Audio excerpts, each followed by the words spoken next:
Glória a Deus. Bom dia, meus irmãos. A paz do Senhor. Lição de número 11. Eclesiastes 9-12. O final dos viventes.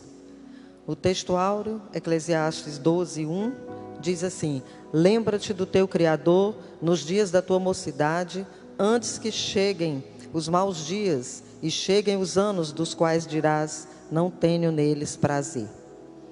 A verdade prática nos diz: a lembrança de que um dia morreremos e compareceremos diante do nosso Criador, reforça nosso propósito de viver com alegria e responsabilidade a vida física e espiritual. Nós vamos fazer a leitura bíblica agora, que está em Eclesiastes 11, a partir do versículo 1, e nós vamos ler até o final do capítulo 12. Eu vou iniciar, nós vamos fazer a leitura responsiva. Lance o seu pão sobre as águas, porque depois de muitos dias você o achará.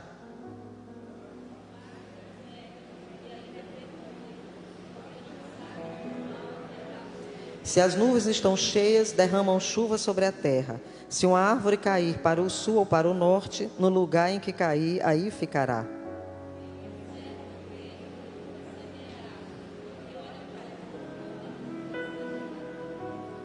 Assim como você não sabe o caminho do vento, nem sabe como se formam os ossos no ventre da mulher grávida, assim também não entende as obras de Deus que faz todas as coisas.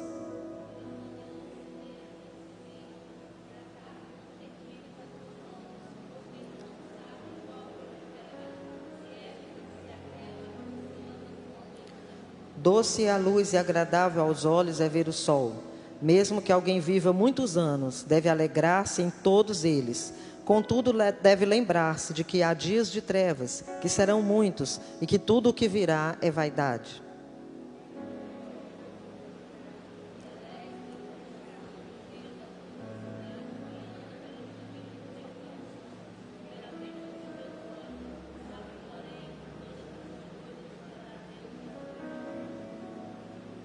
Afaste do seu coração a mágoa e remova de seu corpo a dor, porque a juventude e a primavera da vida são vaidade.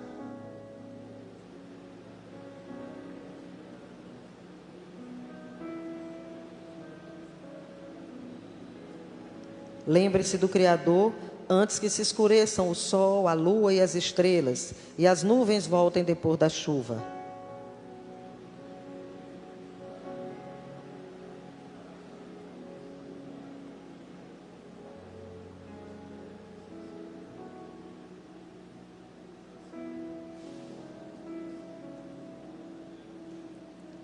Faça isso antes que as portas da rua se fechem e o ruído das pedras do moinho se torne difícil de ouvir.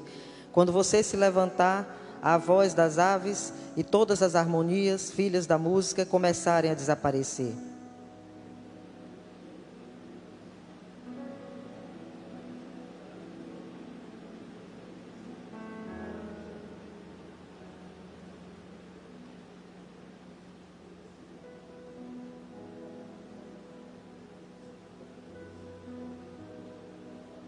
Lembre-se do seu Criador antes que se rompa o fio de prata e se despedace o copo de ouro e se quebre o cântaro junto à fonte e se desfaça a roda junto ao poço.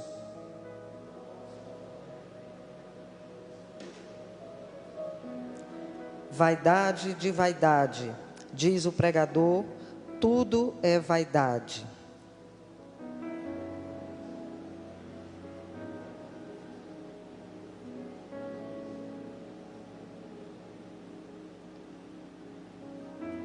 As palavras dos sábios são como aguilhões e as coleções de sentenças são como pregos bem fixados. Elas provêm de um único pastor.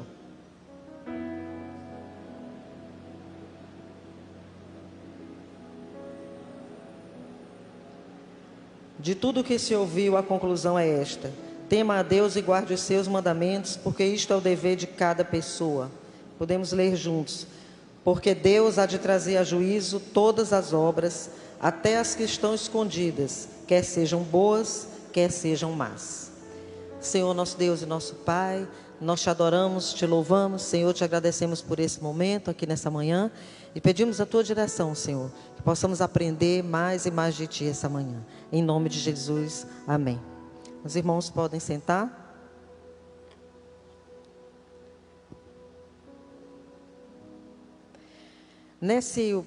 Essa lição que está encerrando o livro de Eclesiastes, né? O pregador está chegando ao fim do seu discurso.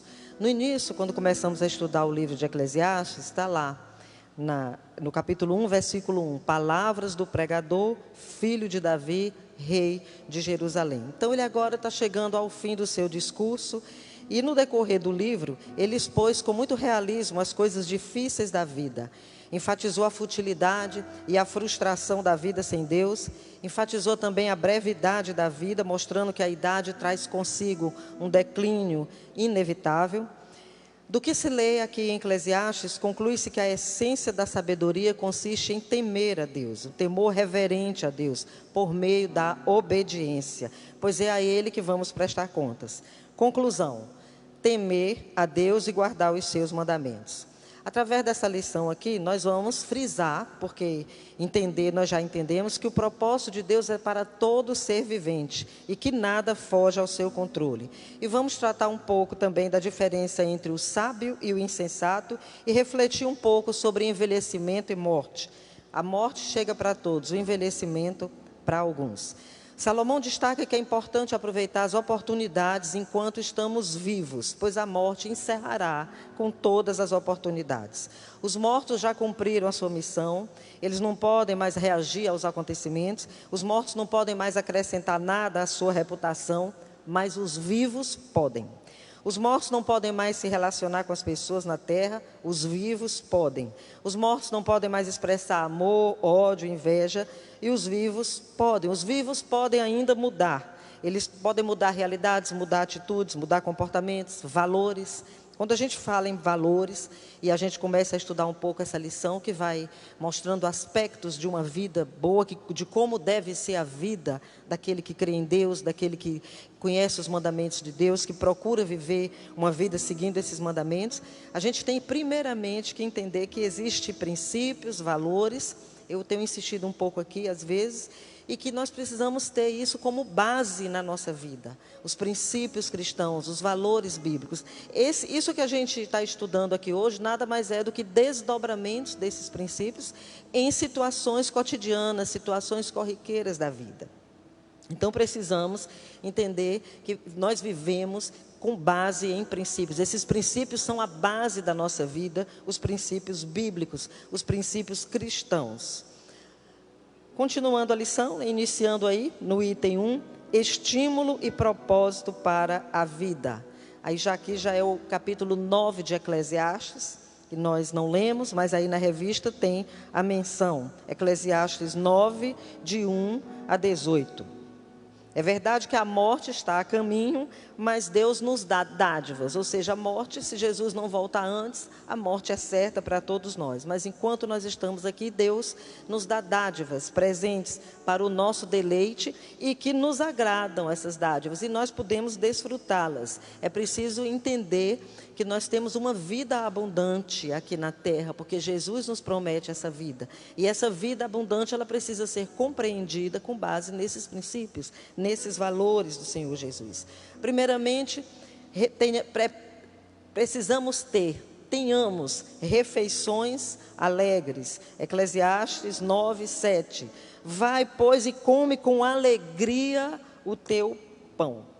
Ele quer ensinar aqui, não fique sentado, não fique se lamentando, levante-se e viva.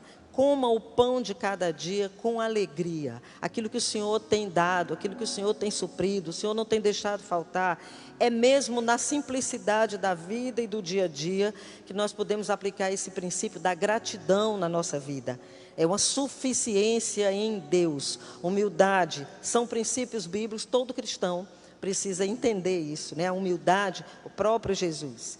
Então, temos que aproveitar isso, e não precisa ser refeições suntuosas, refeições caras, especiais, refeições finas, e muitas vezes até causam mal, né? Muitas vezes há pessoas que são alérgicas a determinados alimentos. Então precisamos compreender que o importante é a comunhão na mesa, o importante é dar valor àquilo que o Senhor nos dá, é essa gratidão, é aquilo que temos. E isso tudo nos remete ali ao versículo que está em Provérbios, está aqui na revista, Provérbios 15, 17. Melhor é um prato de hortaliças onde há amor do que o boi cevado e com ele o ódio. A coisa mais importante do cardápio é o amor da família, pois o amor transforma uma refeição comum num banquete. É hora de fazer uma reavaliação daquilo que acontece ao redor da mesa, como está aqui na nossa lição. Então, queridos, aplicar esses princípios da simplicidade, da humildade, da gratidão no dia a dia, essa aplicação nos fará mais felizes, nos fará com a melhor compreensão do que é essa vida abundante. É bom lembrar que esses momentos em mesa, esses momentos em família, em que se reúnem os filhos, em que a família pode estar junta, e ali se pratica o amor. Quando nós praticamos o amor, e nós praticamos também a unidade em família, e isso é muito importante, isso não quer dizer que as pessoas todas da família, da casa, tenham a mesma opinião a respeito de tudo.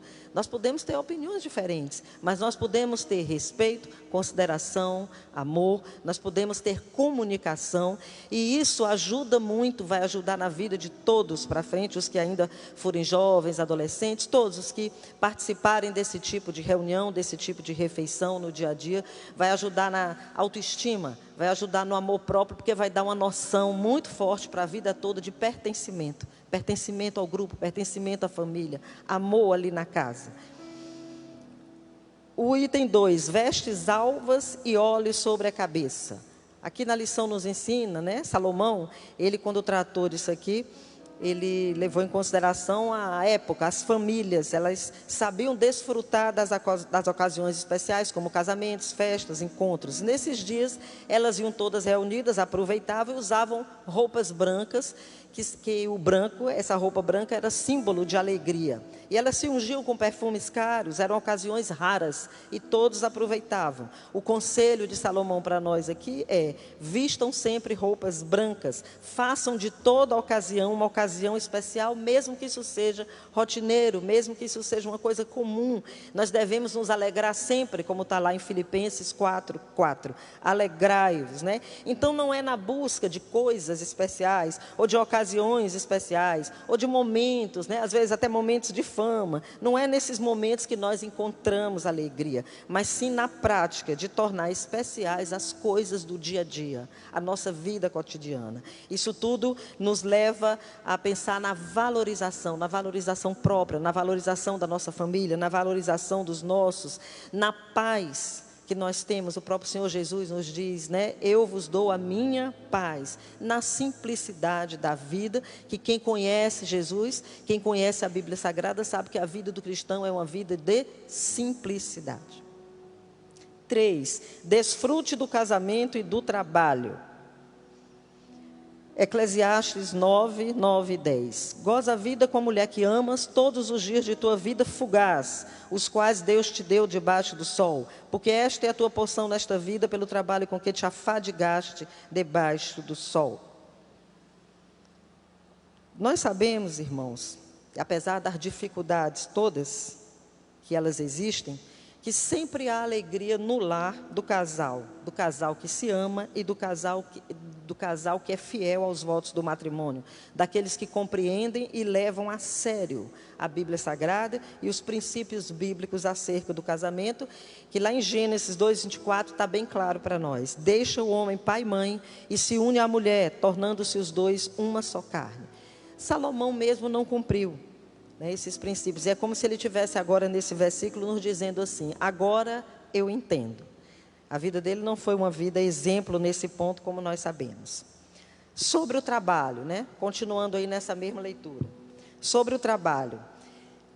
O que é trabalho aqui? São os afazeres que todos nós temos para o nosso sustento. E nós aqui somos exortados a cumpri-los com dedicação. Devemos, inclusive, ensinar os nossos filhos sobre isso, a trabalhar para ter o seu sustento, o sustento da família através do seu trabalho. Esses dias eu vi numa rede social 2 fotos, e uma foto, primeiramente, de um rapaz preso, né, atrás das grades, e ali dizia assim, filho de pais cristãos. E depois uma outra foto, um casamento, uma festa, um casal ali, muito bem vestido, na cerimônia, e ali está, filhos de pais não cristãos. Os primeiros, filhos de pais cristãos, mas que não foram criados segundo os princípios bíblicos. E o segundo, filhos de pais não cristãos, criados segundo os princípios bíblicos. Quando a gente diz criados, aqui é no sentido de foram criados, ensinados, e esses princípios foram assimilados. Então, o que a Bíblia nos ensina aqui hoje? Nós precisamos ensinar os nossos filhos a trabalhar para ter o seu sustento, sustento pelo seu trabalho. E trabalhar fazendo o melhor, conforme as tuas forças, conforme as nossas forças.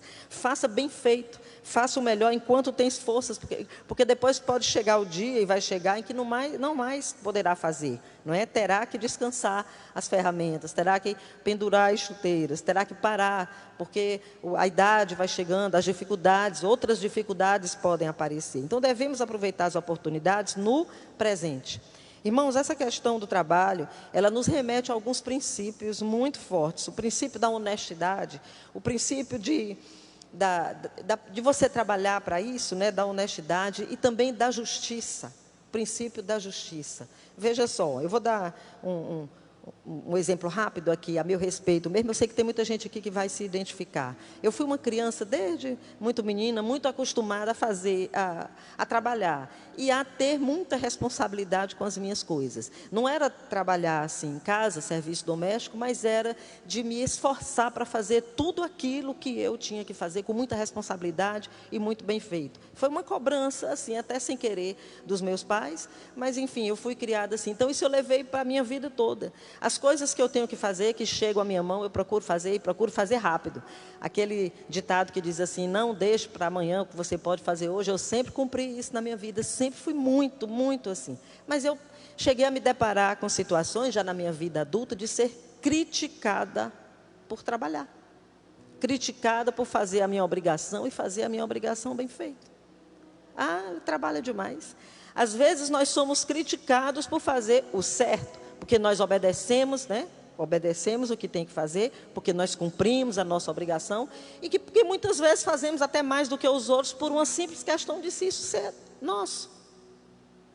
Então, irmãos, isso aqui é por isso que vai nos remeter ao princípio da justiça. Isso nos leva a uma compreensão de como deve ser a nossa vida enquanto estamos trabalhando, e a nossa vida em relação aos outros. Porque, veja bem, uma criança, um adolescente, um jovem que é criado para ter responsabilidade e cumpre os seus deveres e a sua responsabilidade, ele não é para ser criticado. Ele é para ser elogiado. No máximo, o que uma boa voz pode dizer, olha, mas se está prejudicando a tua saúde, para um pouco. Bota o teu horário, né?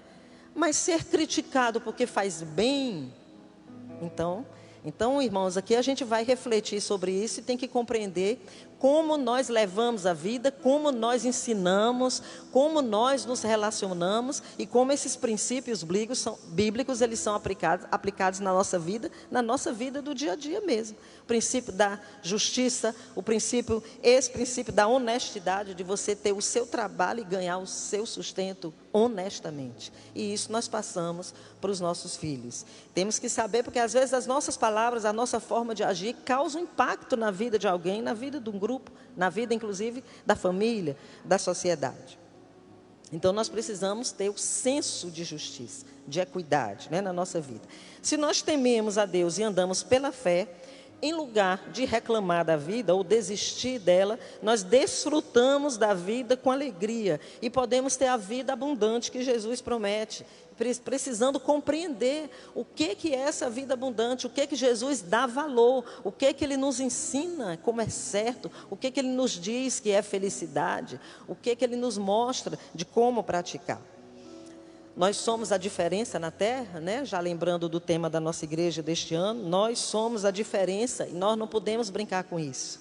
Nós precisamos deixar na nossa vida, nos nossos relacionamentos, rastro de luz, tanto no que as pessoas veem, como na mente das pessoas mesmo. O nosso caráter, a ética, a forma como nós agimos, a benignidade, né, a bondade, elas devem ser conhecidas por todos. E isso são princípios bíblicos que nós aprendemos, que nós assimilamos e que nós vivemos. Olha, em Provérbios, tem um trecho interessante. Eu copiei aqui. Não maquines o mal contra o teu próximo, pois habita contigo confiadamente. Não contendas com alguém sem razão, se não te tem feito mal. Vamos pensar bem nessa palavra, que ela é muito forte sobre a nossa vida. Quantos de nós, às vezes, nos deparamos ou sofrendo isso ou praticando? Jesus já ensina mais forte. Jesus já ensina assim: não se vingue, não guarde rancor. Aquele que te bateu, dá outra face. Né? Anda com ele mais uma milha, perdoa, né? Jesus é mais forte, o ensinamento de Jesus, mas lá em Provérbios nós já temos esse ensinamento aqui para nós, né? Quem nos faz bem, Jesus está falando até daquele que nos faz mal, que não é para revidar, mas aqui em Provérbios, veja só: não maquines o mal contra o teu próximo, pois habita contigo confiadamente. É alguém bom que está com você, né? Não contendas com alguém sem razão, se não te tem feito mal. É uma prática de vida, são princípios bíblicos que nós devemos, esse aqui são desdobramento de princípios bíblicos que nós praticamos no nosso do dia a dia e devemos praticar. Item 2, a vida e a juventude. Alegra-te, jovem. É uma alegria aceitar cada novo dia como uma dádiva de Deus. Todo dia é um presente de Deus. Acordar todo dia é vida, é Deus que dá para nós, né? Então não vamos esperar vir o dia mau, a doença, o hospital, a invalidez física ou mental, a morte de alguém querido, para a gente passar pelo dia ruim e saber agradecer a Deus, né? Lembrar do dia bom. Então que todo dia sejamos gratos e compreendamos que é uma alegria todo dia acordar. Salomão nos instrui aqui ao jovem a aproveitar a mocidade antes que cheguem os dias difíceis, quando não se poderá mais aproveitar. Viver melhor o seu tempo, viver melhor a sua idade, tudo é no seu tempo. Cada fase é boa, e aqui na juventude, aproveitar a juventude. Os jovens devem guardar o coração e os olhos, pois ambos, o coração e os olhos, podem fazê-los pecar. A liberdade aqui para o jovem aproveitar a vida não é para andar nos caminhos tortuosos, não é para andar nos caminhos do pecado, né? Quando a Bíblia diz aí, andas pelos caminhos que satisfazem o teu coração, não significa um incentivo ao pecado ou a satisfazer desejos pecaminosos, não. Mas é uma lembrança ou é um despertar para que os jovens desfrutem daquilo que é próprio na mocidade e que não serão experimentados mais na frente em outro momento. Deus espera que os jovens ajam como jovens, e assim deve ser com cada um no seu tempo, e este é bom, tudo é bom no seu tempo. Mas de tudo Deus pedirá contas, e aqui vem uma advertência para nós. Item 3, Deus prova aqui, quando nós lemos isso aqui na Bíblia, que Ele não está dizendo a ninguém para aproveitar prazeres pecaminosos. Em 1 Timóteo 6,17, no final diz assim: Deus tudo nos proporciona ricamente para o nosso aprazimento, para o nosso deleite, para que a gente goste, mas não está incentivando em nada aí o pecado. Tem que gozar a vida, aproveitar a vida dentro da vontade de Deus. Esses privilégios devem ser equilibrados com responsabilidades pessoais. Quem vive dentro da vontade de Deus tem paz do Senhor no coração. Então o jovem, apesar da juventude, ele deve afastar a ansiedade do coração e a perversidade da carne, como nós já lemos. 2 Coríntios 7:1 e o final do 2 diz: Ora, amados, pois que temos tais promessas, purifiquemo-nos de toda a imundícia da carne e do espírito, aperfeiçoando a santificação no temor de Deus. Não tratamos ninguém com injustiça, não prejudicamos ninguém, não exploramos ninguém. É uma forma de vida, é um objetivo de vida. Os pecados da carne destroem o corpo e trazem julgamento eterno sobre a alma. A juventude não é irrelevante, muito pelo contrário, não representa perda de tempo. É a melhor maneira de aproveitar melhor a vida adulta, é exatamente ter uma boa juventude. É evitar coisas que causarão problema no futuro, né? Meu marido, né, que está aqui, o pastor Itamar, ele já aceitou a Cristo adulto, e ele já disse algumas vezes aqui, ele diz muito isso, que ele gostaria muito de ter voltado no templo para ter tomado essa decisão de aceitar a Cristo lá na sua infância, ou na sua adolescência, ou na juventude, para não ter passado o tempo da juventude fora dos caminhos do Senhor. Então, a melhor coisa é aproveitar melhor a vida, desde começar cedo, evitar, né, problemas no futuro. Quem constrói bons hábitos de saúde, de relacionamentos, de santidade, tem a chance de ser feliz na vida adulta, muito mais do que aqueles que se entregam às loucuras na juventude, muitas vezes causando problemas, né, problemas e atrapalhos para a vida dos outros e para a sua própria vida. Indo para o item 3, o idoso e a morte. 1. Lembra-te do teu Criador. Considerar que os anos chegarão e é preciso lançar alicerces espirituais firmes o quanto antes nas nossas vidas. Desfrutar a vida segundo o plano de Deus é evitar tristezas, evitar infortúnios futuros, lembrar sempre do Criador. 2. Idade avançada e a morte. 2 Pedro 1,13 diz assim: também considero justo, enquanto estou neste tabernáculo, despertar essas lembranças em vocês. Alguns estudiosos tratam isso, ensinam essa passagem aqui, né, como um retrato de uma casa que vai se deteriorando e por fim cai e se transforma em pó. Então o corpo feito de terra volta à terra, mas o espírito vai para Deus, que foi quem originalmente deu ao homem. Tudo deve ser levado em conta enquanto nós vivemos. O resumo final disso tudo: a nossa vida é uma dádiva de Deus. Nós somos mordomos, nós vamos prestar contas. A vida, o que vale na vida não é a duração dela, mas é a doação. É aquilo que você deixa na vida das pessoas, é aquilo que se constrói, é aquilo que fica, não é? Temer a Deus. O que é temer a Deus? Não é medo, mas é uma amorosa obediência a Deus. Quem teme a Deus, obedece, vive. Não brinca com o pecado na vida. Leva a sério a vida com Deus. O mal, ele nunca vai ficar impune. E às vezes a gente acha que é só aquele mal grande que se faz contra alguém. Um homicídio, por aí. Não, mas aquilo que a gente considera até um mal pequeno e que a gente não sabe nem a dimensão das consequências desse mal, nada disso fica impune. Os pecados serão julgados e serão julgados com justiça. Tudo que foi feito deliberadamente de mal, Deus sabe, Deus vê. E de tudo, né, nós prestaremos conta. E a conclusão do livro, que nós lemos já: tudo é vaidade. Tudo é passageiro e vão. É como correr atrás do vento. Não conhecer o real propósito da vida é um desperdício de vida. Sob o ponto de vista de Deus, não entender o propósito real da vida é um desperdício. Mas quando a vida ela é considerada sob o ponto de vista de Deus, ela assume um significado claro e expresso. Um propósito de obedecer a Deus e a sua palavra. E quando isso acontece, nós fazemos a diferença. É uma vida com propósito que começa aqui na terra. A nossa aplicação pessoal de hoje, irmãos, diz assim: a conclusão dos livros de sabedoria é: teme a Deus e guarda os seus mandamentos, pois nisso está toda a sabedoria e o bem-estar do homem. O nosso Deus nos ama.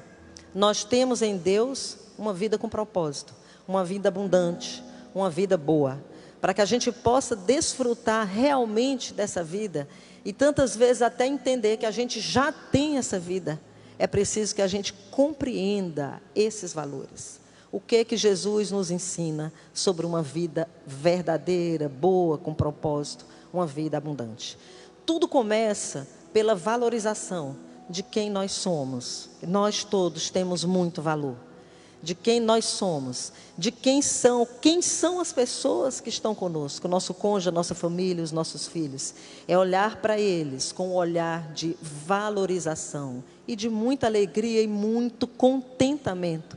É ser contente, feliz por aquilo que Deus já fez e tem feito e faz a cada dia. Afinal de contas, acordar todo dia já é uma dádiva de Deus. Estar aqui ouvindo a palavra de Deus nessa manhã, poder vir para cá, aprender mais e mais do Senhor e pegar esses princípios bíblicos e aplicar na nossa vida, para que a gente possa ter uma vida melhor, uma vida abundante, aproveitar melhor esses anos aqui, sabendo que nós temos uma vida eterna.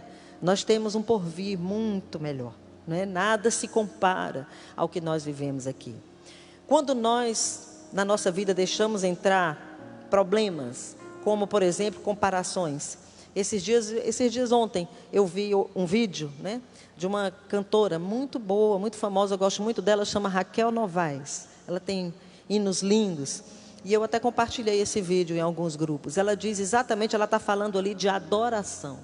Que a adoração a Deus, a adoração verdadeira, ela parte exatamente desse contentamento, dessa suficiência em Jesus. Quando você é contente, você não precisa se comparar com as pessoas ou achar que a vida do outro é melhor. Às vezes passamos os dias e acabamos nos deparando com situações de nos comparando, seja com a família, seja com a vida, com a casa, até com o ministério. Então precisamos ser contentes. Deus nos escolheu, nos separou, nós somos diferentes e nós somos muito valorosos. Então o nosso contentamento, ele é exatamente a suficiência de Jesus em nós. E isso nos torna felizes, nos torna certos de uma vida eterna, nos torna certos, gratos de que o Senhor nunca deixou nada nos faltar. De tudo Ele tem cuidado. Até no dia mau o Senhor é conosco. É o Senhor que nos guarda, que nos consola, que nos ama, que nos dá a vida eterna. Então que entendamos também que o nosso Senhor Jesus, Ele veio exatamente para ensinar por que nós cumprimos tudo isso. Nós cumprimos os preceitos, nós cumprimos a lei de Deus que está aqui para nós, porque nós temos uma motivação absolutamente correta para isso. É o amor de Deus que nós sabemos que já recebemos, e nós temos esse amor em nós. E tudo que nós fazemos é porque Deus é em nós. Tudo é para Deus, Ele é, nós nada. Não é uma suficiência nossa, é uma suficiência do Senhor. Nós somos assim. Isso é a cara do crente, né? Do crente que é humilde, é quando ele reconhece isso na sua vida. Amém, queridos? Então que essa manhã a gente possa sair daqui mais alegre, mais feliz, cheios dessa certeza absoluta do nosso valor e do valor de tudo aquilo que nós temos, que nós somos e que o Senhor nos dá a cada dia. Amém? Glória a Deus, que Deus nos abençoe essa manhã, esse domingo, essa semana.